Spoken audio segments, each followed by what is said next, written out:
சிவனை வழிபட்டா மங்களம் கிடைக்கும், சிவனை வழிபட்டா பயப்படுறாங்க, குடும்பம் ஆடி போயிரும் நினைக்கிறாங்க. அது தவறு. சிவனை வழிபட்டாதான் முருகன்கிட்ட வர முடியும், முருகனை வழிபட்டாதான் சிவன் கிட்ட வர முடியும். இந்த ரெண்டு பேரையும் விட்டோம்னு சொன்னா நீங்க வேற எங்கேயும் போக முடியாது, போக முடியாது.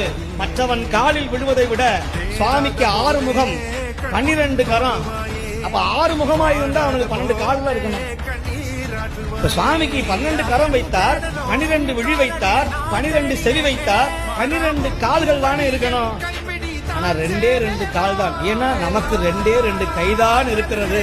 12 கால் இருந்தா எந்த காலை பிடிக்கிறது? இந்த காலை பிடிக்கிறதா அந்த காலை பிடிக்கிறதான்னு பார்த்தா உனக்கு 2 கை இருக்கு, எனக்கு 2 கால் போதும், இதை மட்டும் பிடித்து விடு.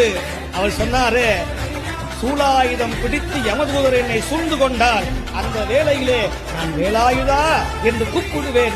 இந்த வேளையிலே மாலான வள்ளி தெய்வ